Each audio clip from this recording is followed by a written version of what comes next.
ഹയോ, ഞാനിപ്പോഴും പറയുന്ന പോലെ ഒരു കേസിനെ കുറിച്ചുള്ള വീഡിയോ മാത്രമല്ല ഇത്. ആക്ച്വലി ഇത് ചെയ്യണോ വേണ്ടയോ എന്ന് ഞാൻ പലതവണ ചിന്തിച്ചതാണ്. ബട്ട് പറയണമെന്ന് അത്യാവശ്യമായിട്ട് തോന്നി. ഒരു ഇൻസിഡൻറ്റ്.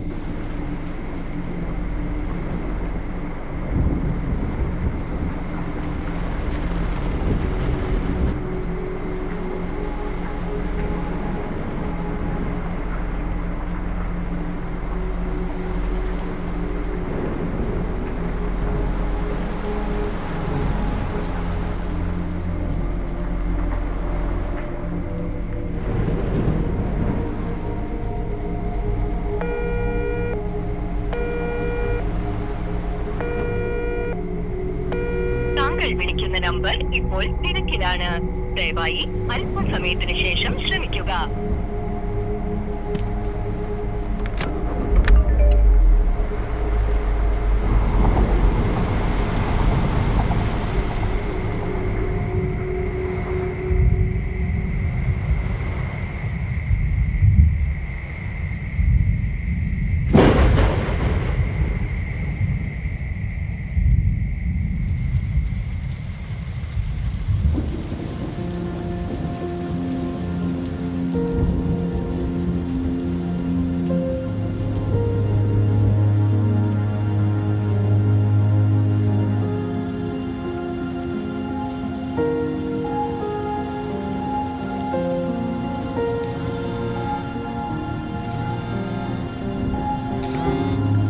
ഹലോ, നാളെ വരില്ലേ നീ?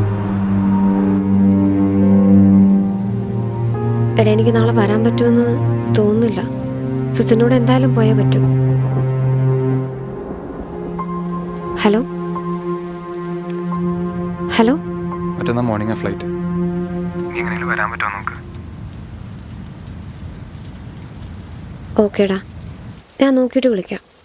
ഓക്കെ, ശരി.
ഇവിടെ തിരുന്ന് ഫ്രണ്ട്സിനേരം വിളിച്ചില്ലേ?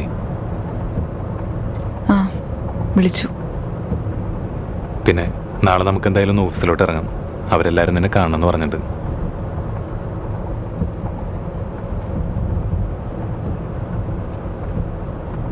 അപ്പോൾ ആ വീഡിയോ ഉണ്ടായിരുന്നോ?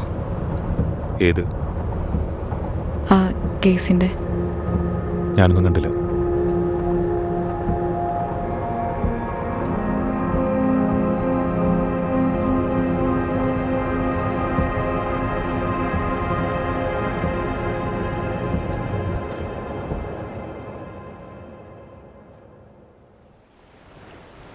അവരെപ്പോഴാണ് വരുന്നത്? അറിയില്ല, രണ്ടുപേരെ വിളിച്ചിട്ട് കിട്ടണില്ല. ചിലപ്പോൾ വണ്ടിയിലായിരിക്കും, അതാവും എടുക്കാത്ത. അല്ല, അവരെന്താ വീട്ടിൽ കാണാഞ്ഞേ? അവർക്കെന്തോ പരിപാടി ഉണ്ടെന്ന് പറയണ്ടായിരുന്നു. ഓ, പിന്നെ നീ ഇന്ന് വരുന്നവർ വിചാരിച്ചില്ല. അതപ്പയുടെ അമ്മയുടെ മോൻ കണ്ടപ്പോൾ മനസ്സിലായി. അവരെപ്പോഴും പറയും നിന്നെ കൊണ്ടുവരാൻ. ഇന്നേലും നിന്നെ കൊണ്ടുവരാൻ പറഞ്ഞു. അതാ ഞാൻ നിന്നെ വിളിച്ചേ. എടാ, വരണമെന്ന് ഞാനും കുറേ വിചാരിക്കണം. ഒന്നാമത് ഇത്ര ദൂരം, പിന്നെ സിസ്റ്ററോട് എന്ത് പറഞ്ഞാൽ ഇറങ്ങാ? എനിക്കറിയണതല്ലേ. അത് വിട്. നിന്റെ പ്ലാൻ എന്തേന്? പ്ലാനൊന്നും ഇല്ലടാ. 2 മാസം കൂടെ കഴിഞ്ഞാൽ കോഴ്സ് കഴിയും. അത് കഴിഞ്ഞ് എക്സ്പീരിയൻസിന് എവിടെയെങ്കിലും ഹോസ്പിറ്റലിൽ കയറണം. നിനക്ക് പുറത്തു പോയി വർക്ക് ചെയ്യാനും തോന്നിയിട്ടില്ലേ? ഇത് തന്നെ സിസ്റ്ററും പറയണേ. പിന്നെ എടാ, എനിക്ക് വേണ്ടി എല്ലാം ചെയ്തു തന്ന സിസ്റ്ററാ. ഹോമിൽ ചേർത്തതും നഴ്സിംഗ് പഠിപ്പിച്ചതും ഒക്കെ. അപ്പോൾ സിസ്റ്റർ ഇവിടെ ഉള്ളപ്പോൾ എനിക്കങ്ങനെ തോന്നിയിട്ടില്ല. ഞാനൊരു കാര്യം ചോദിക്കട്ടെ? നിനക്ക് ശരിക്കും ഇൻട്രസ്റ്റ് ഉണ്ടായിട്ടാണോ നീ അബ്രോഡ് പോണേ? അതെന്താ അങ്ങനെ വന്നേ? അല്ല, അതിനെപ്പറ്റി പറയുമ്പോൾ ഒന്നും നീ ഇങ്ങനെ എക്സൈറ്റഡ് ആയൊന്നും കണ്ടിട്ടില്ല. അങ്ങനെ ചോദിച്ചാൽ അവിടെ പോകണം, ഗ്രാജുവേഷൻ എടുക്കണം, തിരിച്ചു വരണം, അത്രേ ഉള്ളൂ. അല്ലാതെ അവിടെ ജോബ് ചെയ്ത് സെറ്റിൽ ആവാൻ പ്ലാനൊന്നുമില്ല. ആ, വെറുതെ അല്ല.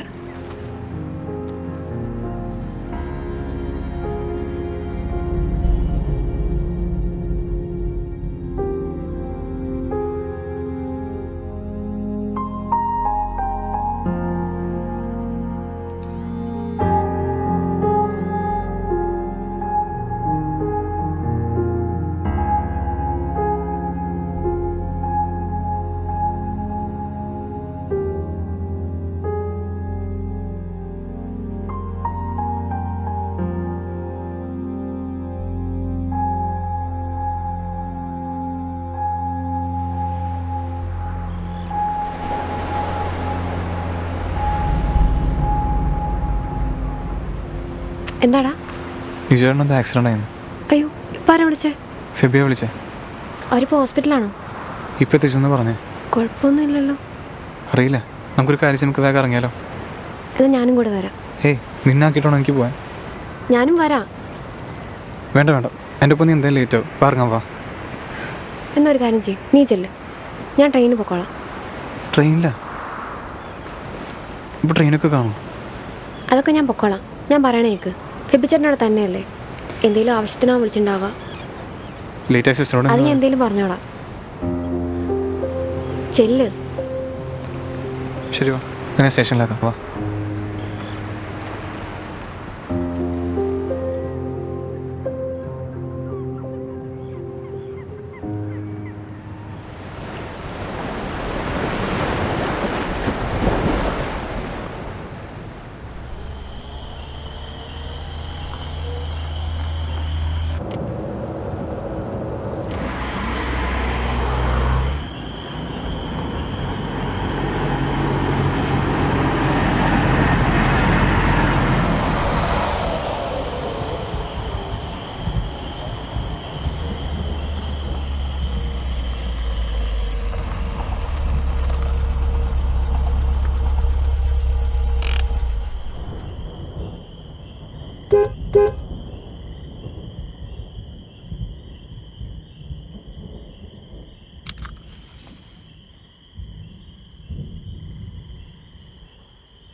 ഹലോ സിസ്റ്റർ, ബസ് കിട്ടിയില്ല. ഞാൻ ജംഗ്ഷനിൽ നിന്ന് വന്നുകൊണ്ടിരിക്കുക. ഹലോ. ആ, ഞാനൊരു 5 മിനിറ്റ് കൊണ്ട് എത്തും.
ആരാ എന്താന്നൊന്നും ഞാൻ പറയാൻ നിൽക്കുന്നില്ല. എല്ലാവരും വിട്ട കേസിന്റെ പിന്നാലെ തന്നെ സാറ് പോവാൻ നിൽക്കണേ. പോവാതിരിക്കുന്ന സാറ് നല്ലത്. പിന്നെ ഇനി ഇങ്ങനെ വിളിക്കാനൊരു സാഹചര്യം ഉണ്ടാക്കരുത്.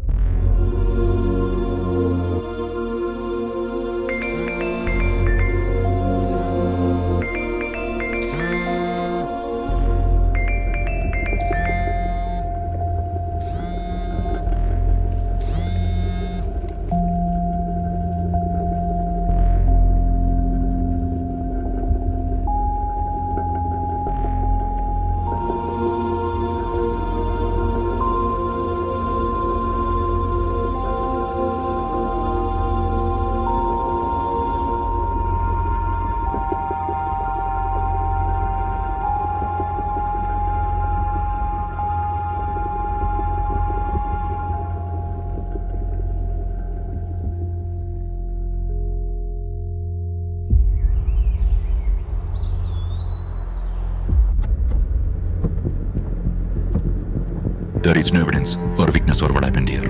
ഒരു ക്രൈം തെളിയിക്കപ്പെടുന്ന എവിഡൻസിന്റെ വിറ്റ്നസിന്റെ ബേസിലല്ലേ സാർ? നിങ്ങളുടെ കയ്യിലില്ലാത്തോ അതല്ലേ?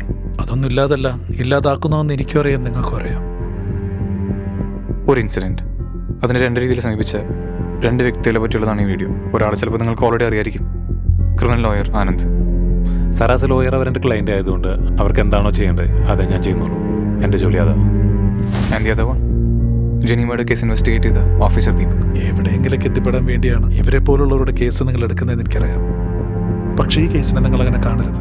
ഓഫീസർ ദീപകിന്റെ കരിയർ എവിടെ നിന്നാണ് അവസാനിച്ചത്? അവിടെ നിന്നായിരുന്നു സിവിൽ കോർട്ട് വക്കീലായ ആനന്ദിന്റെ കരിയർ തുടങ്ങുന്നു. ആ കാറ് കണ്ട രണ്ടുപേരും നിങ്ങൾക്കറിയാം. അല്ലാതെ ഈ കേസ് നിങ്ങളുടെ കയ്യിലെത്തില്ല. പവറും ഇൻഫ്ലുവൻസ് ഉണ്ടെങ്കിൽ ആരുടെ ലൈഫും കീഴ്മേൽ മറിക്കുക എന്നുള്ളതിന് പെർഫെക്റ്റ് എക്സാമ്പിളാണ് ഈ കേസ്. അവർ കോർട്ടിൽ വന്നുകൊണ്ട് മാത്രം ഒന്നും ആവില്ലെന്ന് എനിക്കറിയാം. പക്ഷെ അത് അവരാ ചെയ്തെന്ന് തെളിയിക്കാൻ എനിക്ക് കുറച്ച് സമയം കിട്ടും. ജെനി കൊല്ലപ്പെട്ട ഏരിയയിൽ ഓൾമോസ്റ്റ് എല്ലാ CCTV കേടായതും ഫോറൻസിക് ലാബിൽ നിന്ന് സീമൻ സാമ്പിൾസ് നഷ്ടപ്പെട്ടതും എന്തിന് ഫേക്ക് ഇൻവെസ്റ്റിഗേഷൻ നടത്തി എവിഡൻസ് ഫാബ്രിക്കേറ്റ് ചെയ്തെന്ന് പറഞ്ഞ് ഓഫീസറെ അറസ്റ്റ് ചെയ്തതും സത്യമില്ലാന്ന് അറിഞ്ഞിട്ടും നിങ്ങൾ ഞാനോട് കാര്യം റിയാക്ട് ചെയ്തില്ല. അതുകൊണ്ടാണ് റേപ്പും മേർഡറും ചെയ്താലും ഇതുപോലെ പുറത്തിറങ്ങാൻ പറ്റുന്നുള്ള കോൺഫിഡൻസിൽ ആനന്ദിനെ പോലുള്ള ആൾക്കാരുടെ അടുത്ത് അവർ പോകുന്നു. പിന്നെ ഊരിപ്പുറമുള്ള എല്ലാ ലൂപ്പോൾസ് നമ്മുടെ സിസ്റ്റം ഉണ്ടാക്കി വെച്ചിട്ടുണ്ടല്ലോ. ആ വീഡിയോയിലുള്ള എന്തെങ്കിലും സത്യം ഉണ്ടോ?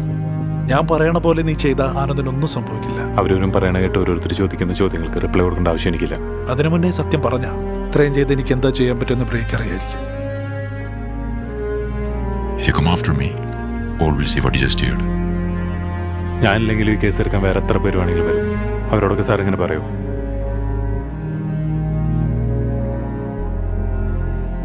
ഞാനൊരു കാര്യം ചോദിക്കട്ടെ, ആ കുട്ടിക്ക് പകരം നിങ്ങളുടെ മകളായിരുന്നെങ്കിൽ നിങ്ങളിത് തന്നെ പറയൂ?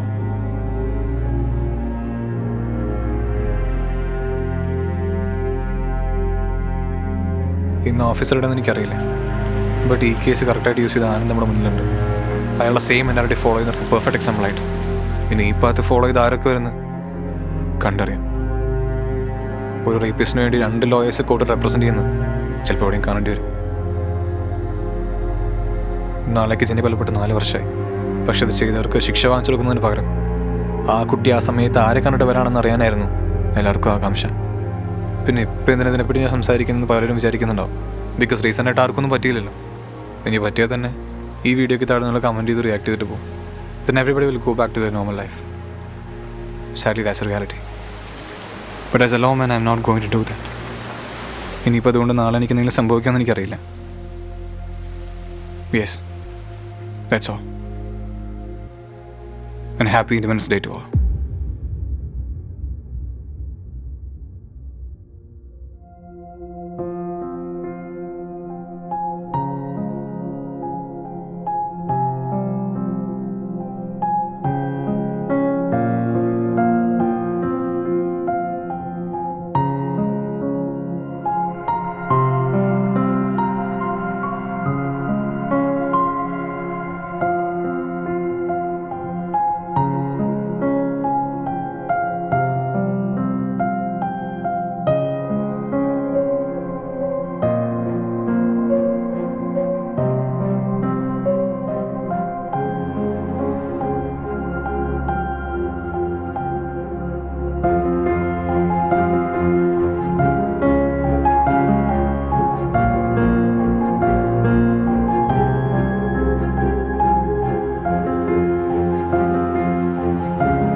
വർഷം മുൻപ് നടന്ന ജെനി ബലാത്സംഗ കൊലക്കേസ് പുനരാരംഭിക്കണമെന്നാവശ്യപ്പെട്ട് അഡ്വക്കേറ്റ് രാജി സമർപ്പിച്ച ഹർജി കോടതി പരിഗണിച്ചു.